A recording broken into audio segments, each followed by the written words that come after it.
And the U.S. prepares to pull all personnel out of Kyiv in the next 24 to 48 hours. The 4 states' most watched news starts now. A 4-state man is facing DWI charges after crashing his car into the Carthage Police Department over the weekend. This is KOAM News at noon. I'm Tanya Bach. It happened Saturday night, just after midnight. Carthage police officer says he saw a car on Garrison Avenue attempting to turn east onto 4th Street. That's when the car went over some curbs and hit the west side of the Carthage Police Department. Officers at the scene say this is a DWI investigation. There was only one person in the car who was transported by a police cruiser to a local hospital with non-life-threatening injuries. Over the weekend, volunteers with the Carl Junction Chamber of Commerce rolled up their sleeves to help out a Joplin nonprofit after it suffered a recent pipe burst in the building. On January 22nd, an alarm sounded at the Alliance of Southwest Missouri when a pipe burst in the sprinkler system, causing thousands of gallons of water to rush through the building. Firefighters responded quickly, doing their part to push water out of the door. On Saturday, volunteers helped take out the trash, removing debris left over from the deluge. The Alliance says they will continue to overcome obstacles to accomplish its mission and vision for the future.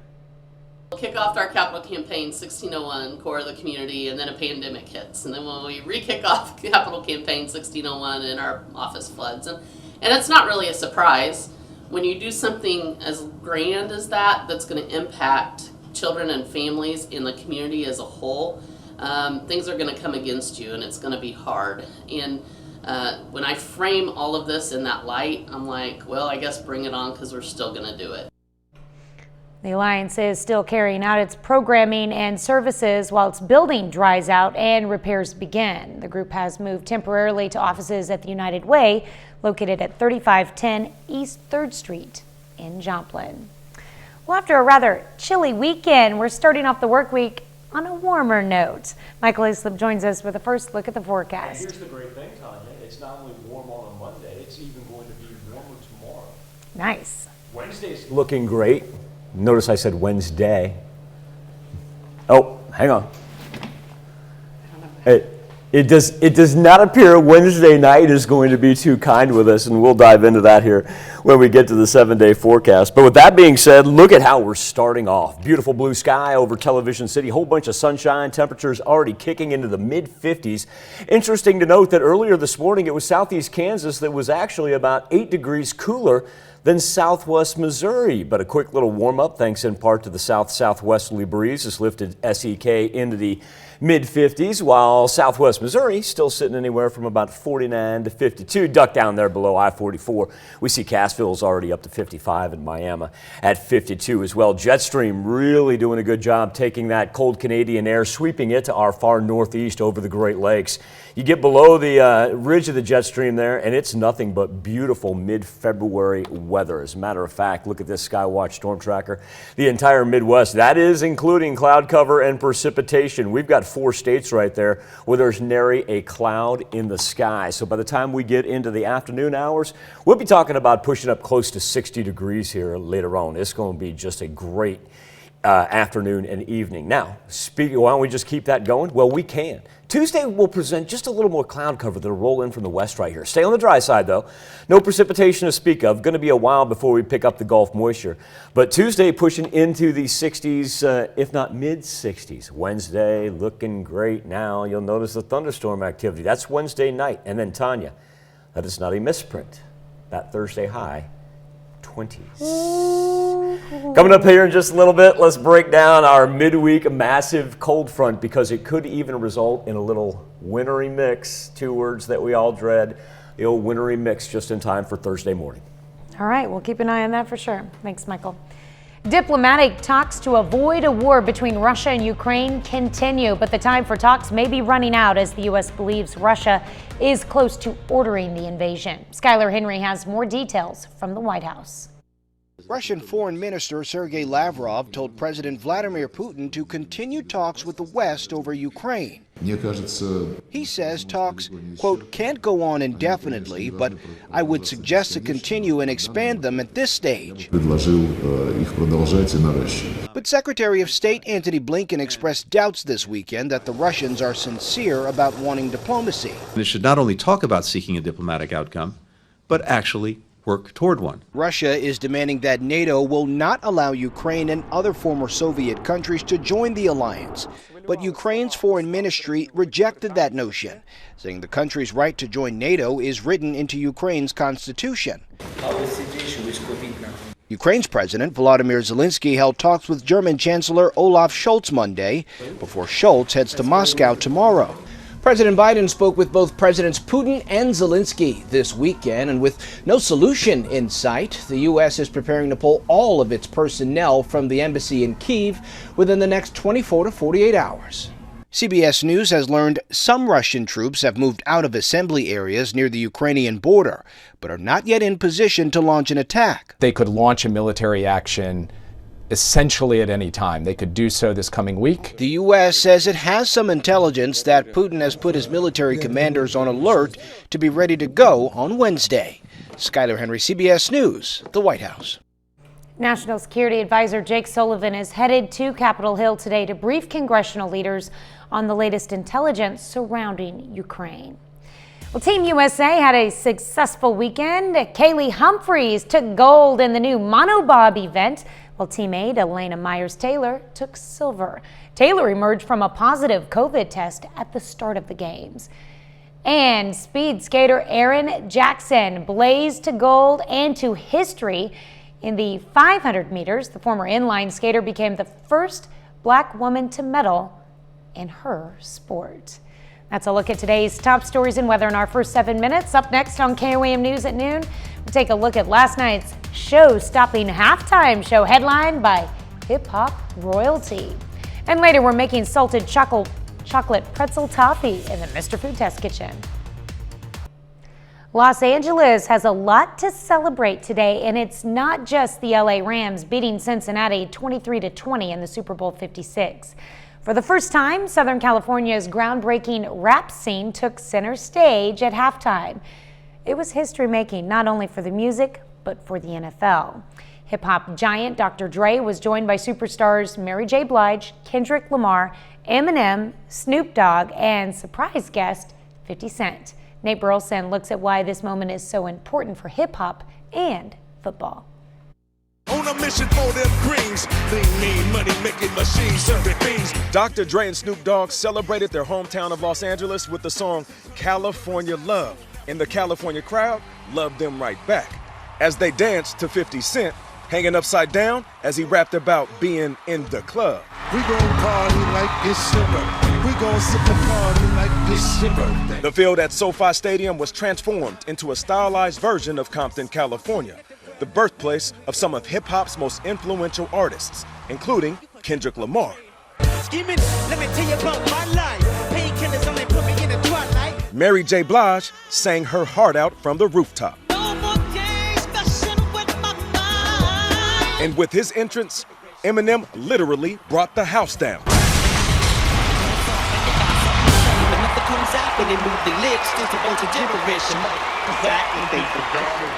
Eminem ended his performance by taking a knee, recreating the stance made by former quarterback Colin Kaepernick to call attention to racial injustice. I think big picture, I think people who would agree with him taking a knee think the same thing. It's not over, okay? This has not been fixed. The NFL and many other professional sports still have a huge problem with race. The Super Bowl 56 halftime show was not just about making you move your hips, but with Eminem taking a knee, it's also about moving things forward. In the NFL, which is still grappling with race and inclusion controversies of their own, it seems like, yes, we can focus on the music, but it's better if we focus on the message. Nate Burleson, CBS News, Inglewood, California. Still to come on the KOAM News at noon, Mr. Food. And we've got something sweet for you to share with your someone special. Stick around. But first, Michael Hayslip returns with your complete forecast. You and yours, if you and a significant other have outdoor plans perhaps.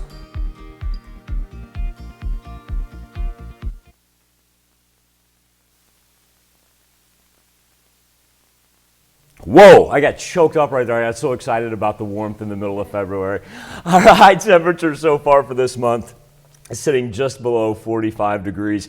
But we've already eclipsed the high temperatures that we have on both Saturday and Sunday, as we see a 51 right now. And if you go back and look at that Tuesday, Wednesday, Thursday, Friday run that we had last week, we're going to almost pick up where we left off as far as our work and school week goes. Daily Almanac for this Valentine's Day would put that record high at 76 degrees, dating back to 1954. And while we won't exactly be that warm, hard to complain about 51 degrees here at the noon hour.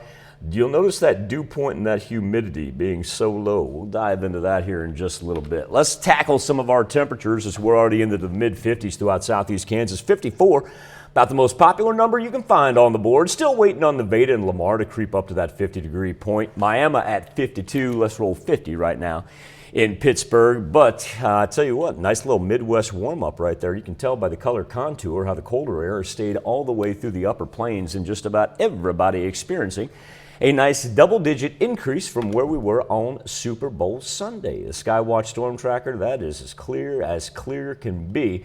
As a matter of fact, it's not just one state, it's all 4 of our states that are just going to be soaked in sunshine for the rest of our Monday. As far as what we're looking at nationally, remarking this morning how quiet the contiguous 48 has been. You're starting to get a little system of low pressure up here in the Pacific Northwest. Unfortunately, it won't be enough to get down the Gulf Coast and help them out with some much needed rain.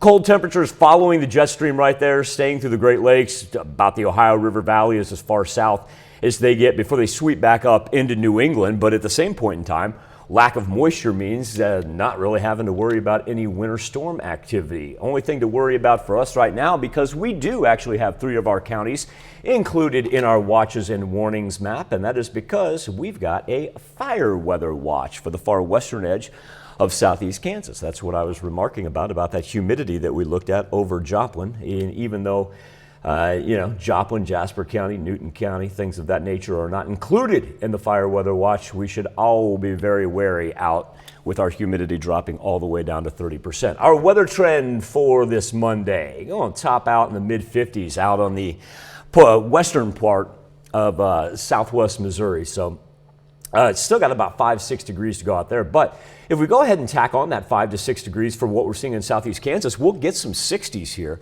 by the time it's all said and done. Let's go ahead and jump into tomorrow, because factor number 1, watch this wind pick up out of the west. It's going to blow from the south-southwest, but our western counties will experience it first. We'll have 30 to 35 mile an hour gusts tomorrow.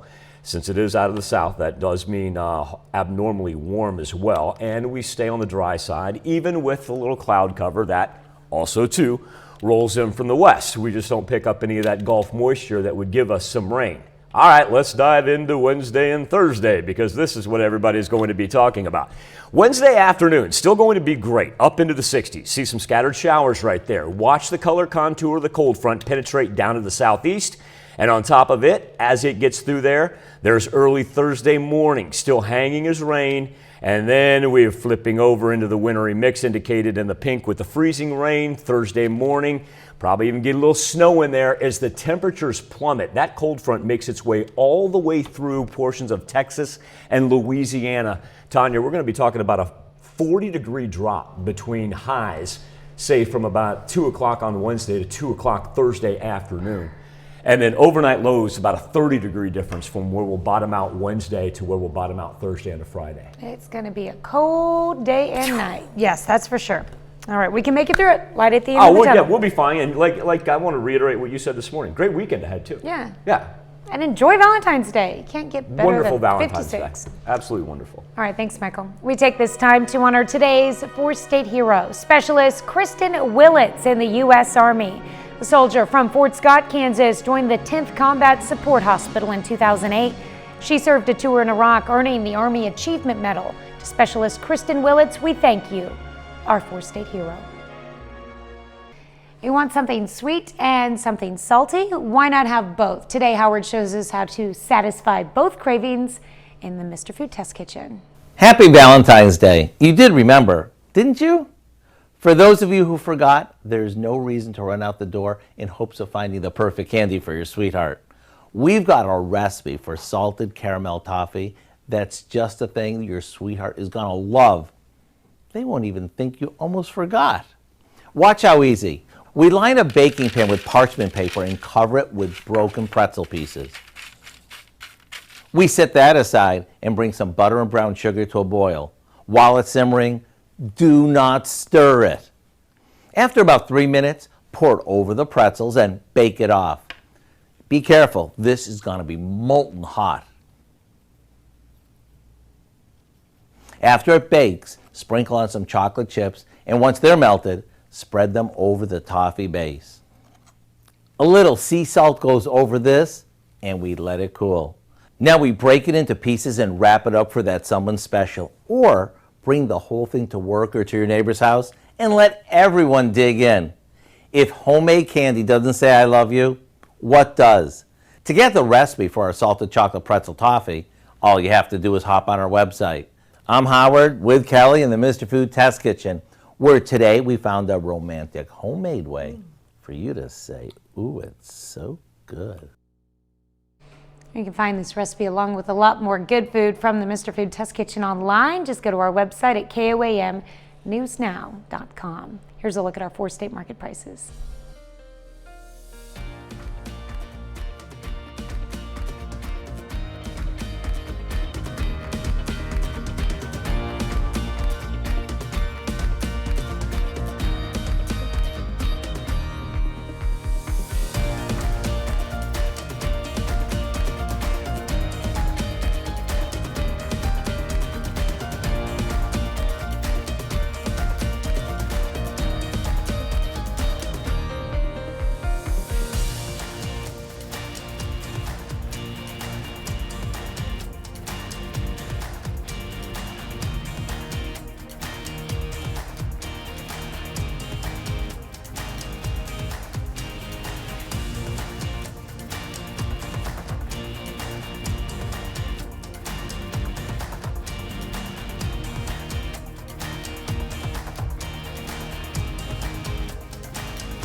Got 3 days of above average February temperatures till the cold front hits. Remember, that'll start with scattered rain Wednesday afternoon and then really kick in Wednesday night into Thursday morning.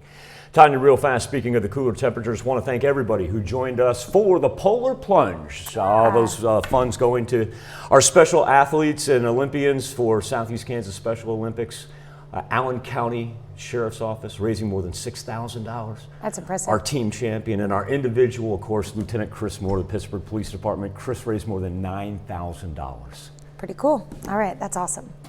Well, coming up tonight at 5, if you are without a Valentine this Valentine's Day, Heartbroken Anonymous may offer the support you need. We learn more about the virtual space created by the former producer of The Bachelor. Plus, COVID numbers are beginning to drop once again as the Omicron surge subsides. But in order to be past COVID, it has to enter an endemic stage. What is that, and how will we know we're there? We're going to take a look. And Carthage Chamber is looking for theme ideas for this year's Maple Leaf celebration. Join us for those stories and much more tonight on the KOAM News at 5. Want to thank you all for joining us here on the KOAM News at noon. Tanya and I will see you again tomorrow morning. And the rest of the team will see you right back here at 5 o'clock.